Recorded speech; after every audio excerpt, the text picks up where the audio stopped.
sticks and carrots. Oh, Kelly, coming with the fire today. I like it. Okay. A couple of items for you at the top. Happy Tax Day to those who celebrate, which we hope is everyone in the room. Bring back the money. As part of Tax Day, we're highlighting the real difference between the president and congressional Republicans. President Biden has a simple philosophy. The middle class deserves some financial breathing room, which is why his economic plan would give tax relief to tens of millions of families who work hard and deserve a little extra cushion each month.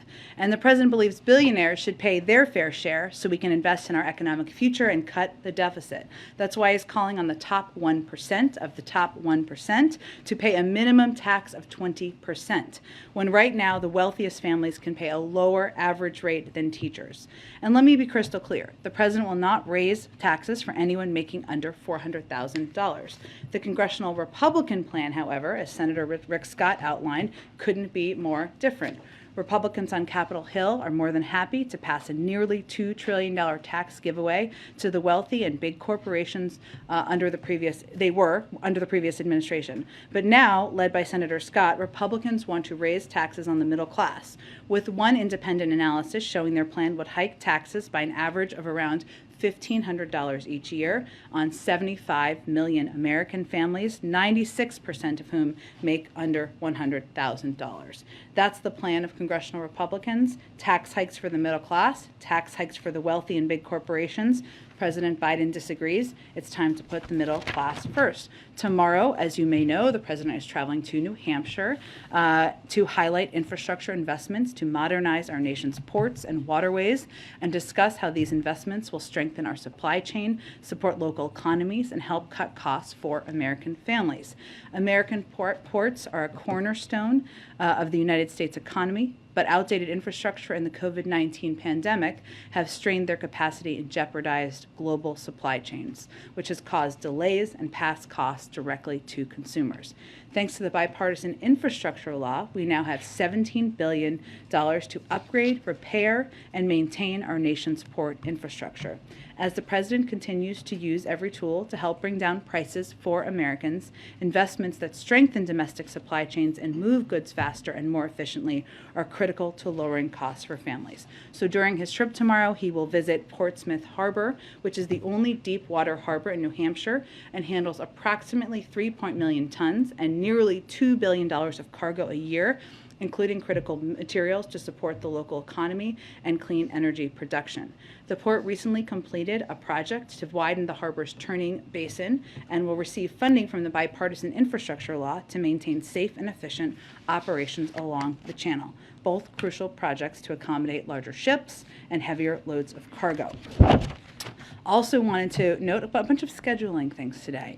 Today, we are pleased to announce that we will co-host the second Global 19 Summit virtually on May 12th, alongside Belize, Germany, Indonesia, and Senegal. The virtual summit will redouble our efforts to end the acute phase of the pandemic and prepare for future pandemics and other health threats. Our role in co-hosting the summit continues to continue to highlight American leadership in the global COVID response, with our provision to date of more than $19 billion in health, humanitarian, and economic assistance, and our commitment to providing 1.2 billion vaccine doses to the world for free, of which we've already delivered more than 500 million doses. And while we are dedicated to continuing to lead the global COVID response, we also need Congress to urgently do its part to fund the global COVID response. We have requested a supplemental funding package for our most urgent needs to get shots into the arms and to provide life-saving tests, treatments, and supplies. And we will obviously continue to work with Congress on getting that funding when they return. Finally, last thing is that we also announced that on March 12th and 13th, the president will host the leaders of the ASEAN in Washington, D.C. It will build on President Biden's participation in the October 2021 U.S.-ASEAN Summit, where the president announced $102 million in new initiatives to expand our engagement with ASEAN on COVID-19, promoting economic growth, and more. And this will, of course, we'll have more to preview as we get closer to that trip. Josh, why don't you kick us off? Thanks, Jen. Happy Monday. Two subject areas. First, a federal judge in Florida says the CDC exceeded its authority with the mask mandate in airports. What's the White House position? The CDC recommended continuing the order for additional time, 2 weeks, to be able to assess the latest science in keeping with its responsibility to protect the American people. So this is obviously a disappointing decision. The CDC continues recommending wearing a mask in public transit. As you know, this just came out this afternoon. So right now, the Department of Homeland Security, who would be implementing, and the CDC are reviewing the decision. And of course, the Department of Justice would make any determinations about litigation. Secondly, Russia is expected to virtually attend meetings of the IMF and World Bank this week. Is that appropriate given the actions in Ukraine? And how should international organizations treat Russia? Well, the president has made clear that he does not believe we should be operating as business as usual, and he's made clear about his concerns about their participation in the G20. I'd also note that our representative there, the Secretary of Treasury, has made clear that she isn't planning to attend events or meetings that the Russians are participating in. But in terms of other determinations beyond that, I don't have any further comment. Go ahead. A question on this move to restart the sale of leases for drilling on public lands. How long do you think it will take for these new leases to actually start producing, and what impact do you think this may have on gas prices?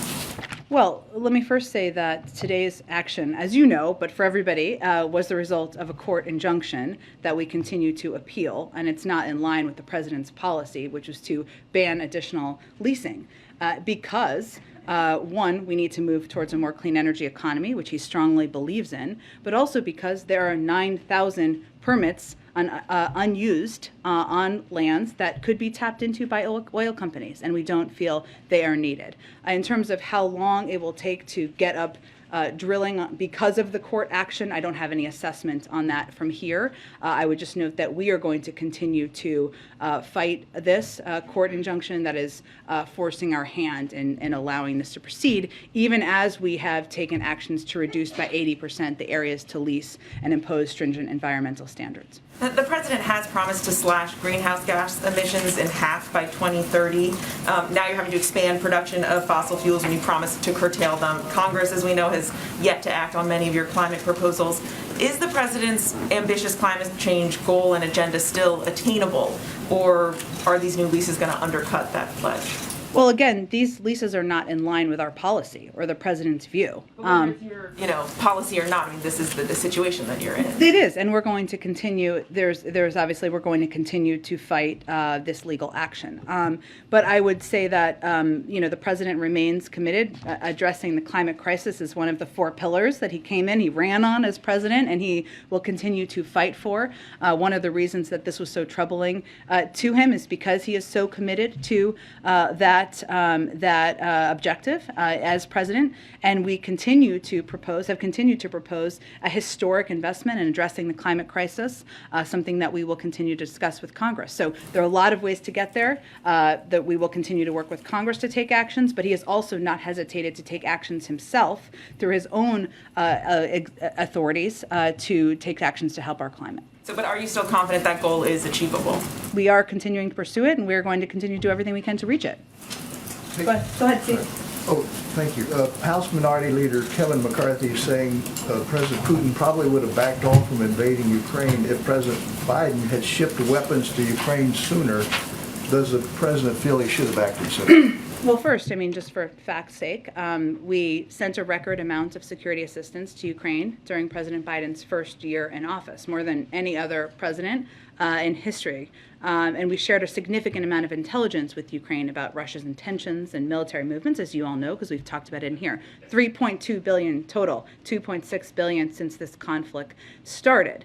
That's in direct contrast with our predecessor, who withheld hundreds of millions of dollars in military aid from Ukraine, including javelins, which Mr. McCarthy, who was critical of us in this moment, defended at the time as, quote, the rightful thing to do, because he claimed people believed there was corruption in the Zelensky administration. So I don't know if that's a question for us as much as a question for him. What has changed in that period of time? And secondly, are you planning more sanctions this week on Russia, more oligarchs? What can you tell us? We are continuing to review and consider additional sanctions. It's been an ongoing process, but right now you will see us continue to expand our sanctions targets and to continue to take steps to both further tighten our sanctions to prevent evasion and put in place additional sanctions. I also wanted to note a couple of comments for anyone who questions, which probably isn't anyone in this room, but maybe, whether these sanctions are having an impact. One is by the chairwoman of the Russian National Central Bank, who said these sanctions are, quote, will now begin to increasingly affect the real sectors of the economy and, quote, practically every product. She also said that, quote, that sanctions are being tightened almost every day and, quote, the period during which the economy can live on reserves is finite, meaning these are really having the squeeze that the president, the Secretary of State, the Secretary of Treasury, and others have conveyed. But we are continuing to review, and I expect we'll have more in the coming days. Go ahead. Just to quickly follow up on the mask mandate being voted by this judge, what is the White House's assessment of what that means for travelers today? Well, it just happened this afternoon, and so the Department of Homeland Security obviously oversees the implementation of this, and they're reviewing it as we speak. So it's still in place right now?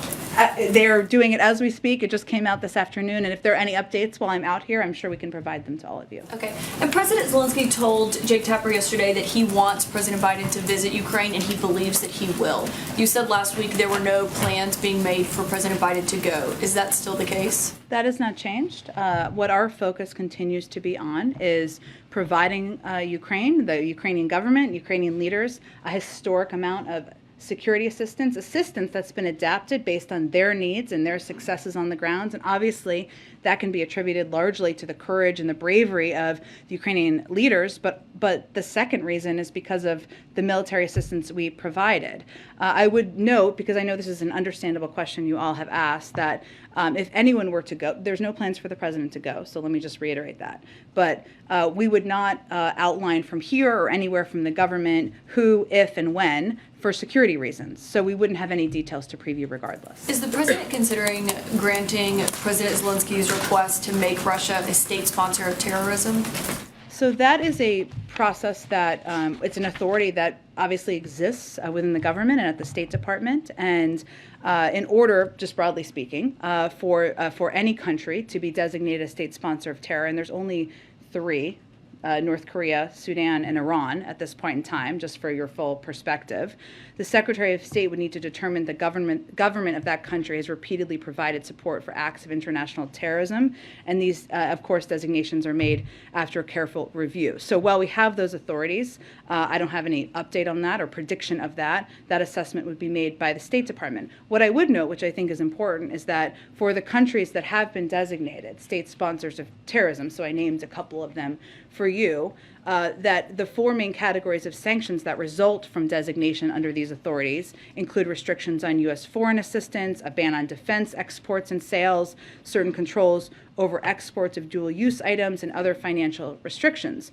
And what we've already done to date is, of course, impose significant financial sanctions, export controls, and curtailed restrictions on financial assistance. So when you're thinking about the impact, these are already a lot of steps that we've taken, but I have nothing to predict on that front. That's a process that would have to be reviewed through the State Department. Okay, last question. Russia warned the United States last week to stop arming Ukraine or risk unpredictable consequences. What does the U.S. believe those consequences would be? Well, we're not going to comment. I'm not going to speculate on empty threats or threats by President Putin or by Russian leadership. What we have done here is done exactly what the president said we would do from the beginning, which is to, if they invaded, we would be providing significant security assistance, economic assistance, and support to the Ukrainian people. And we're going to continue to do exactly that. Go ahead. I want to belabor this only because we've heard from the airlines, from airport passengers. There may be people sitting in an airport bar watching right now wondering, if they're boarding a flight tonight, is the mask mandate still in place? We're continuing to recommend people wear masks. I don't have any update. This just came out through the courts just this afternoon. And as soon as there is an update, we will provide that to all Is of the White you. House anticipating an announcement by Homeland Security tonight? They are assessing it right now, and as soon as they have an assessment and an update on additional steps, they'll make that available. But if the DOJ, say, doesn't stay the order tonight or first thing tomorrow morning, Are passengers I supposed to go understand why now? you're asking, and certainly no one here is trying to provoke uncertainty with passengers. We also think the mask mandate should be in place and that it's safer for individuals who are flying to continue to wear masks. So we would say to anyone sitting out there, we'd recommend you wear masks on the airplane. And then as soon as we can provide an update from here, hopefully soon, we'll provide that to all of you. Two more related CDC things. Yeah. In the ruling, the judge said that she accepts the CDC's argument that masks limit COVID spread, but that alone is not sufficient to overcome what she concludes is a rule that exceeds the agency's authority to put it in place. The administration believes otherwise, right? Otherwise, we wouldn't have put it in place to begin with.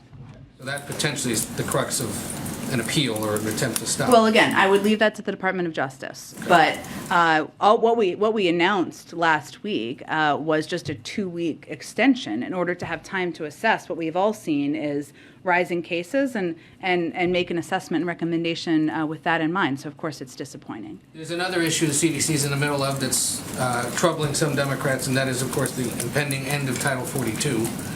Gary Peters, who chairs the Homeland Security Committee, another Democratic senator today suggesting he has doubts about ending Title 42. Says that Secretary Mayorkas is scheduled to be there for a budget hearing, I believe, later this month or next month. What more, though, is the administration sharing with these Democrats and Republicans, but notably a handful of Democrats who say they don't see a firm plan, they want more details, and the administration seems to be rushing into this with no sense of what the repercussions could be?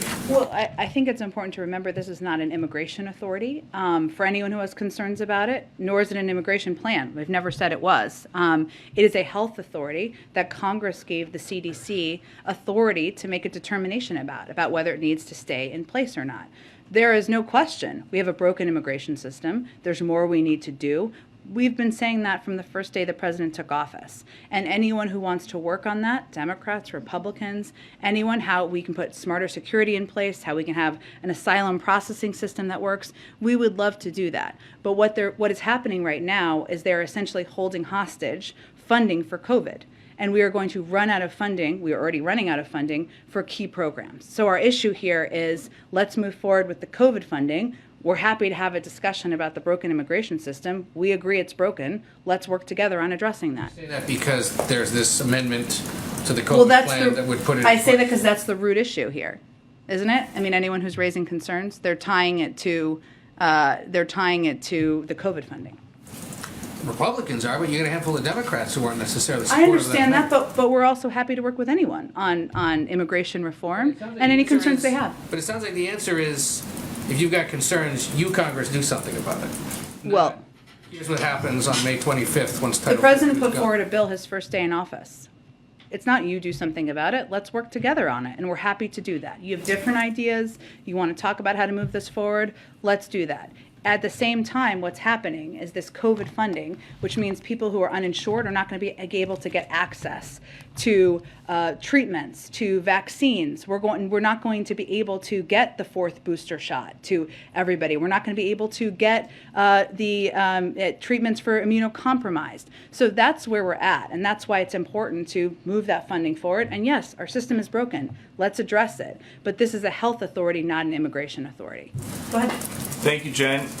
You said about this mask ruling out of a federal court in Florida that it's a disappointing decision, and you say you continue to recommend that people wear masks. Why is it that we can sit here in the White House briefing room with no masks, but people can't sit in an airplane cabin with no masks? Well, Peter, I'm not a doctor. You're not a doctor. That I'm aware of. If you're a doctor, I wasn't aware of that today until today. Right. Okay, not a doctor. Just making sure. I don't know. Nor do you play one on TV. Nor does he play one on TV. There you go. Most days. But these determinations, remember the masking guidance is green, yellow, and red. We are currently in a green zone in Washington, D.C., so they're not recommending it. Some people can still wear a mask if they want to. Many people do, or wear them in meetings, or wear them at certain times where you're going to be around or sitting close to people, or maybe you have an immunocompromised parent or friend, and so people make that decision. And this is based on health considerations and data that the CDC looks at about transmissibility as we've seen an increase in cases on airplanes. Then would the president support if a flight is leaving from an airport in a green zone, those people don't have to wear masks? Again, Peter, there's been long a difference from the beginning about people on an airplane and in federal transportation vehicles and situations than where they are in locations. Like we here continue to be in Washington, D.C., a green zone. But what we'd asked for, I think it's important to remember, is a 2-week extension, or not asked for, what we had announced was a 2-week extension to look at the data and make recommendations based on the data and the science about whether it should be continued or not. Okay, on a different topic, we have new reporting that at least 23 people apprehended at the southern border in 2021 are on the terror watch list. Why do you guys think it is that somebody on a terror watch list would want to get into the United States undetected? Well, I can't make an assessment of that, but what I can tell you is that your data you're citing here means the Border Patrol was doing their job. I mean, they 62 apprehended people at the border. 2,000 illegal immigrants a day got away last month. Are you saying that you can say with certainty none of them are on a terror watch list? Here's what we're talking about: encounters we know and of a suspected terrorists attempting to cross the southern border. They're very uncommon. We're talking about a few dozen annual encounters at most, and these encounters represent significantly less than the 0.01% of total encounters per fiscal year in recent years. But I'd note, these individuals, these 23 people, the Border Patrol, they stopped them. They prevented them from getting into the country. They're protecting our homeland and keeping us safe. So the president is not worried about holes in the southern border being exploited by people trying to come in and kill Americans. He's grateful to the Border Patrol for doing their job and stopping these people and preventing them from getting into the country. And one additional question about something that happened a few months ago down at the border. We've been told that the mounted Border Patrol officers the president accused of whipping migrants have been notified they will not face criminal charges. So when is the president going to apologize to them? There is a process and an investigation that's gone through the Department of Homeland Security. I don't have any update on that. The president said that they were whipping people, which would be a criminal offense, and they've been told they're not going to be criminally charged. And there was an So investigation into that, and I'll let the Department of Homeland Security announce any conclusion of that investigation. You accuse these officers of brutal and inappropriate measures. Now that they've been told they will not be criminally charged, will you apologize? And Peter, there was an investigation into their behavior. So that investigation is playing out. Whenever it's going to be announced, the Department of Homeland Security will announce that, and I'm sure we'll have a comment on it after that. Go ahead. Back on the mask issue, as the debate is going on about next steps, Yeah. is there any concern in the White House that this issue, now that there are some Americans who are aware of this ruling by the Florida judge, that it could prompt some of the tensions we've seen on airplanes in recent months until there's a resolution?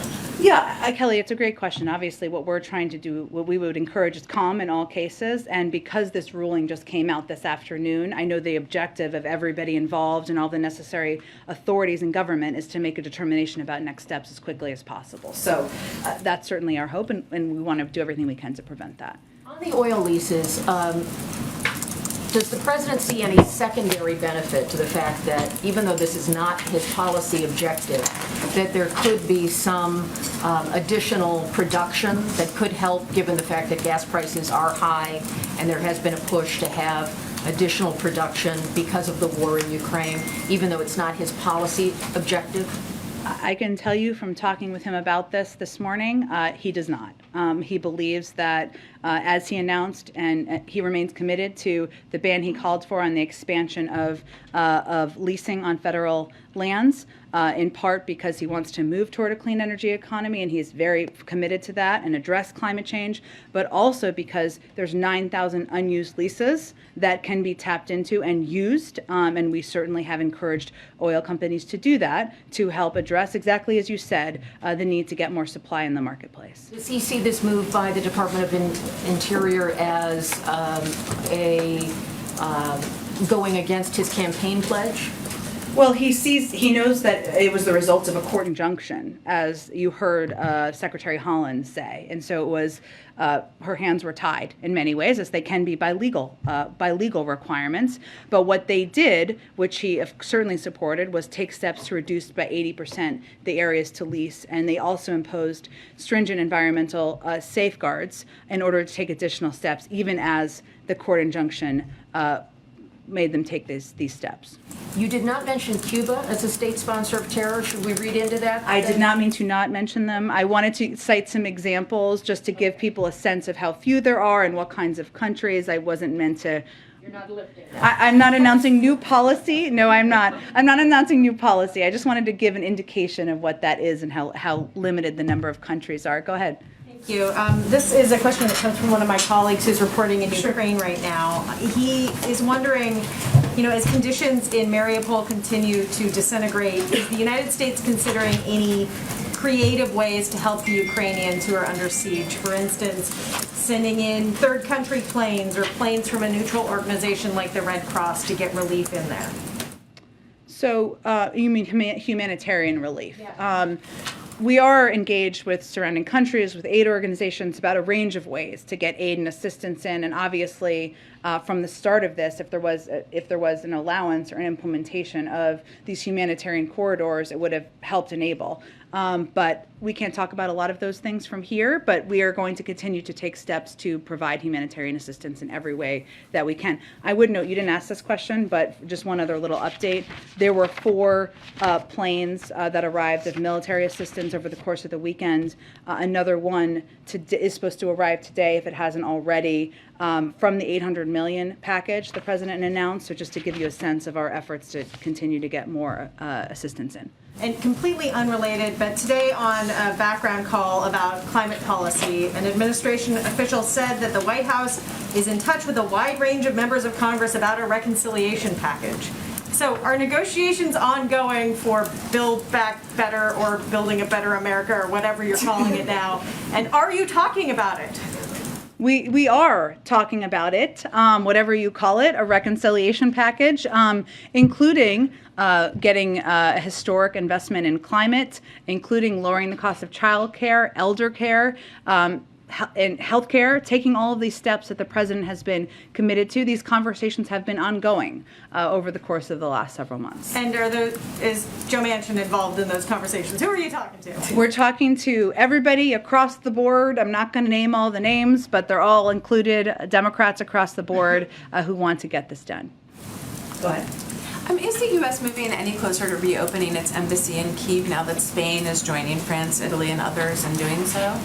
Well, certainly that's our objective, is to open it. But what we are evaluating is obviously security considerations and when the State Department is prepared to do that. So when we look at kind of who should go first and how many people and when, but it's all done through the State Department, and they make those initial recommendations about when to return. But that certainly is our objective. Obviously, having a diplomatic presence on the ground is important. Just one more thing. President Zelensky says the Russians have begun their offensive to take control of eastern Ukraine. What is the administration's assessment of what's happening there now? Well, I know that my Defense Department colleague just did a briefing, so I'd really point you to the Department of Defense for any kind of on-the-ground updates. Go ahead. Yesterday on CBS, Senator Kuhn said that without the West coming more forcefully to Ukraine's aid, he said, quote, "I deeply worry that we will see Ukraine turn into Syria." Does the president share that concern?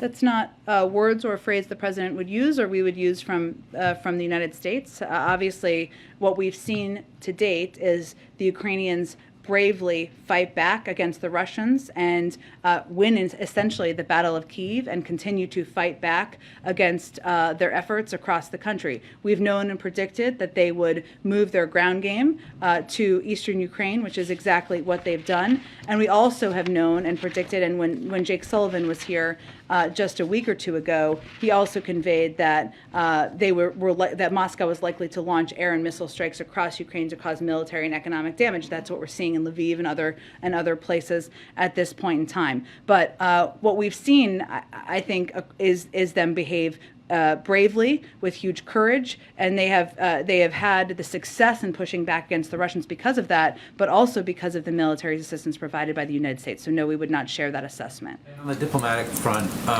is the administration any closer to naming an ambassador to Ukraine? I certainly understand the question. I don't have any update on that at this point from here. Go ahead. Thanks, John. I want to ask about a story some of my colleagues reported earlier today. Some allies of former President Trump have been pressing for state houses around the country to pass resolutions rescinding electoral college votes for President Biden, and to bring lawsuits that seek to prove baseless claims of large-scale voter fraud. Legal experts have called this effort preposterous, but is an organized push among those allies to decertify the last election something this administration is monitoring or concerned about? Well, I would say that there have been dozens of court cases that have not been won by our predecessor and people who support him in an effort to overturn the outcome of the last election. And our focus is on governing for the American people, delivering for the American people, and less on focusing on what he and his people are up to. Go ahead. Yeah, thanks, Jen. I wanted to follow up on the question earlier regarding Senator Coon's comments. Yeah. One of the points he was making was that the U.S. needs to have a conversation about sending U.S. troops to Ukraine. He told Face the Nation yesterday, quote, "The American people cannot turn away from this tragedy in Ukraine. I think the 21st century turns on how fiercely we defend freedom in Ukraine, and that Putin will only stop when we stop him." What's the White House's response to this suggestion from the senator that the U.S. needs to start having a conversation about maybe sending troops to Ukraine? And does the president agree that Putin will stop when we, the U.S., only when we, the U.S., stop him? Well, what I would say is, one, Senator Coons is a close friend of the president and the administration, and we just respectfully disagree with his proposal. The president continues to, has no plans to send troops to fight a war with Russia. He doesn't think that's in our national security interests, in the interests of the American people. And so what our focus has been on has been obviously providing this historic amount of security assistance, military assistance, weapons to the Ukrainians that has helped them effectively fight this war, and economic assistance as well. This is also strengthening their hand at the negotiating table, even while we are putting in place a historic package of economic sanctions that, as I noted earlier, even the head of the Russian central bank is noting the devastating impact of these sanctions on the Russian economy. So that has been our strategic focus. Of course, we support the Ukrainians in every way possible, but the president is not going to fight a war with Russia. Go ahead. The president has done or will do a lot of travel in recent days to places where so-called House frontliners are running for re-election. And I wanted to know if you could talk about how much political considerations are weighed or taken into consideration when the White House decides where to send the president. And also if what kind of an impact you think, if any, will his discussion and promotion of things like the infrastructure law will have on voters this fall? Well, I'm always careful about what I get into about politics from up here. I've learned my lesson. But what I will say is that the president is proud to go out in the country in blue states, red states, purple states, to talk about his agenda, both what he has achieved, including the bipartisan infrastructure law that is rebuilding roads, rails, and bridges, and replacing lead pipes around the country, expanding broadband access across the country in communities, no matter what your political party is. And he's also proud to go out and talk about his economic agenda that he's still fighting to get passed, which includes child care, health care, elder care, and reducing costs. And his view is that for anyone out there, when they're out there, senators or members of Congress who are going to be talking to their communities, that standing up for his agenda and standing up for this agenda that will make the American people's lives better is a winning argument. So I would say I wouldn't. I'm not going to overly note the political sway of districts or states, but he's always said he wants to be the president for all people, govern for all people, and that means talking about his agenda in red, blue, and purple states. Go ahead. Jennifer, going back to coronavirus, some of us recently here and around the country have been taking home tests to diagnose ourselves. And when those come up positive, those aren't always reported to public health, and sometimes they can't be. Sometimes they won't even accept that. Mm-hmm. Do you believe that we have an accurate sense of the spread of the coronavirus right now?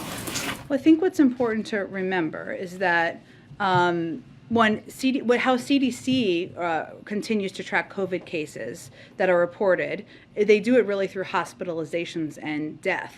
And those numbers around severe disease come directly from hospitals and states. And what we're seeing through those is that we're at the lowest level of hospitalization since the start of the pandemic. I believe we're still at that point in time. So we certainly encourage people to share their test results and contact their doctor because they may be eligible for Paxlovid or any other therapeutics.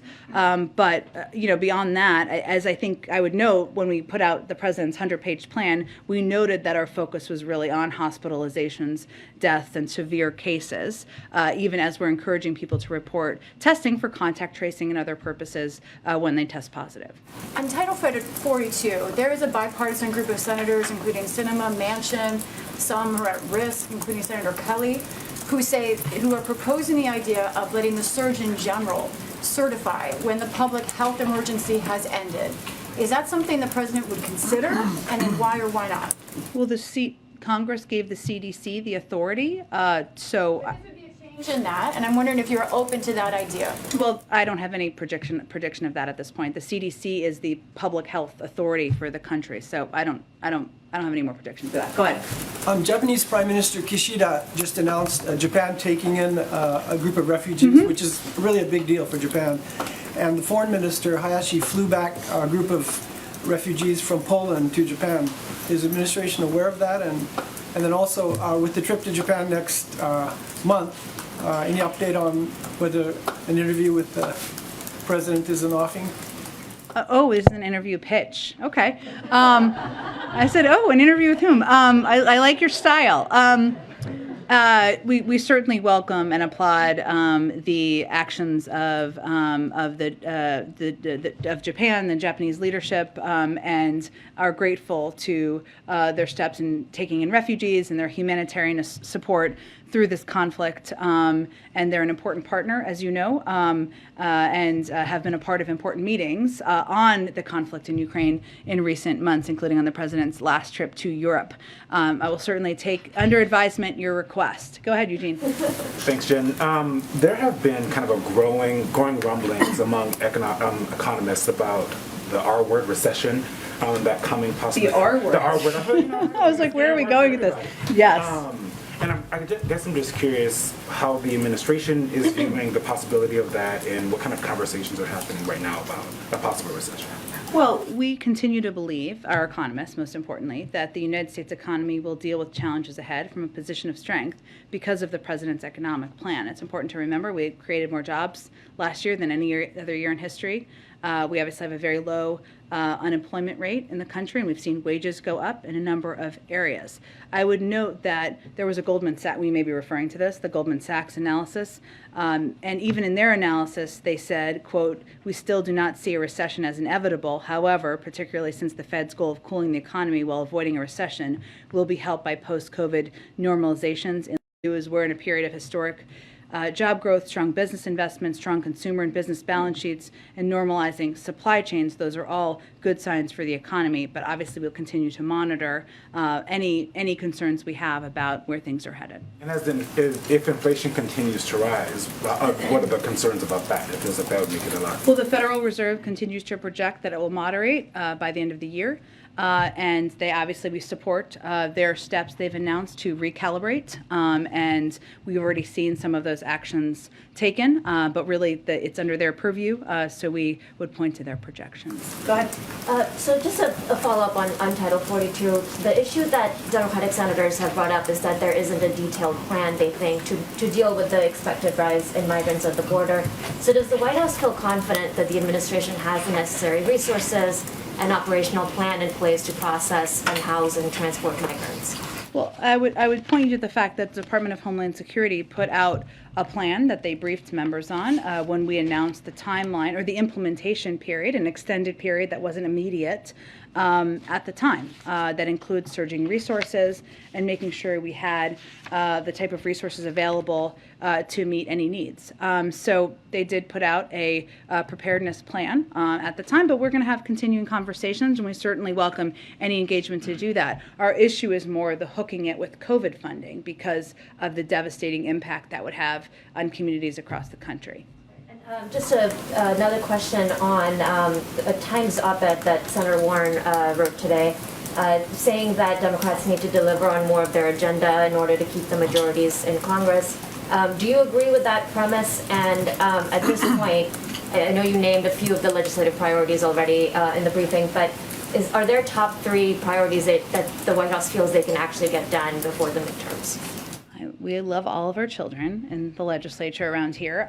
What I will say is that, we've talked a bit about steps to lower costs, which I know Senator Warren, of course, strongly supports as well, for childcare, for health care, for elder care, for prescription drugs. These are no-brainers for most people in the country, and also making the tax system more fair. We think those are all issues that Democrats, but also a lot of people around the country would love for us to do more on and love to talk about more. We, of course, as I've stated a couple times in this briefing, want to get COVID funding because we think it's essential so that we can continue a lot of the programs that have had such a huge impact on people's lives, including for the uninsured, including in making sure we have boosters, for 4th boosters for every American who wants them whenever people are eligible, including being able to buy enough Evusheld and treatments for the immunocompromised. That's hugely important to us. And then, of course, we want to get the Innovation Act passed because we believe that that's something that should have bipartisan support, and we want to make sure we have manufacturing here in the United States, something that can make us stronger over the long term. There are many other things, but I would say those are a couple of the things that we will continue to fight to move forward on. Yeah. With the premise that the administration and Democrats in Congress need to get more done in order to have a shot at the majority. I would say I'm not going to make political predictions from here. What I will say, though, is that everybody looks at a choice and what each party is fighting for, is advocating for, has gotten accomplished, but also what their vision is for the future, and we're proud of our vision. To go back to the virtual COVID summit, Yeah. you just mentioned again the need for Congress to approve COVID funding. Does the White House see that date, May 12th, for the summit as a deadline for Congress to get that funding approved? We don't, but we just see it as a reminder of how important it is that to continue to take steps to be the provider, the arsenal of vaccines to the world, something we have already done since the last summit. While the world has made significant progress in scaling up vaccination efforts, and COVAX has now provided almost 1.2 billion vaccines to more to more than 140 countries, with 88% of those contributions going to low and middle income countries. We're not at the global vaccination rate that we need to be, or that health experts project we want to be at, right? It's a 70% vaccination target. That's the global target set by the World Health Organization. And while vaccination rates are rising, only approximately 20% of countries are fully vaccinated at least 70% of their population. But this is an opportunity. Obviously, we're going to continue to fight for more funding here, but we will to continue to press other countries to do more to help the world make progress as well. Along those lines, we've heard USAID Chief Samantha Power say earlier this month that if there isn't that global COVID funding, if Congress puts something together without it, that the U.S. would have to turn its back on the countries that need urgent help to boost vaccination rates. Will it be difficult for the U.S. to take a lead at a summit like that if that funding has not come through? Well, we are far and away the leader in the world. That will not change between now and the summit, regardless of funding. However, we want to continue to be providing not just vaccine doses, but also the know-how and equipment and supplies that countries around the world need. Jen, more mass shootings this past weekend, more mass shootings, 2 teenage boys dead, dozens injured. What does the president believe is causing such a callous disregard for human life in this country? Well, let me first say, and thank you for the question, these shootings are horrific and must stop. Our prayers are with the survivors, those who are lost, and their families. I can't attribute, obviously this just happened over the weekend, the reasoning. But what I can tell you is that it's a reminder of the need to take more steps to stop gun crime, something the president has strongly supported and advocated for for decades in public office, cracking down on gun traffickers, putting more cops on the beat, investing in community anti-crime programs, and of course also confirming a very qualified individual, Steve Dettelbach, to lead the ATF. But aside from laws, what does the president have in mind, if anything, a plan to improve, to get people to respect life more, to respect other human beings? Laws aside, you can't legislate morality and values, right, in human life. Does he ever talk about that openly to you or anyone else? I think every time that you've seen the president talk about shootings, the impact on families, on human beings, on loved ones, on communities, he talks about that human impact. But it also is true that in order to reduce and change the direction of crime and gun crime, which is the majority of crime, we need to change. We need to have more laws in place. Go ahead. Thank you. Texas Governor Abbott said that, quote, financial pain was necessary to get officials to take action on illegal immigration. Is there any sense that those border inspections did cause financial pain, that there was any disruption to the supply chain or anything like that you all are tracking? Well, I don't have an extended summary analysis. What I do know is that you don't have to look farther than the comments made by business leaders, trade organizations of all political stripes and parties, and their opposition to the unnecessary additional steps that the governor was implementing. And there's $1 million in trade crossing over the U.S.-Mexico border every minute. So there's no question that putting these unnecessary inspections in place, which resulted at the time in the drop in commercial traffic of up to 60 to 70% in some ports, was having a huge impact on the local community, on businesses, and that's why so many people were so outspoken about it. And just quickly, do you have an update on the plan for Ukrainian refugees? Will it be a parole program like you have for Afghans or any of these? Yeah, I certainly understand the question. I don't have any update in this moment. That's exactly the type of program, but there are a lot of considerations, so hopefully we'll have more soon. Go ahead. Thank you, Jen. Does President Biden have confidence in Senator Dianne Feinstein? Confidence in Senator Dianne Feinstein? Yes, she's a longtime friend, a proud public servant, and someone he has long enjoyed serving with and working with. And after that report came out last week questioning your health, did the president reach out to her at all? I don't have any updates on private conversations. Thanks, Jen. Thanks, everyone.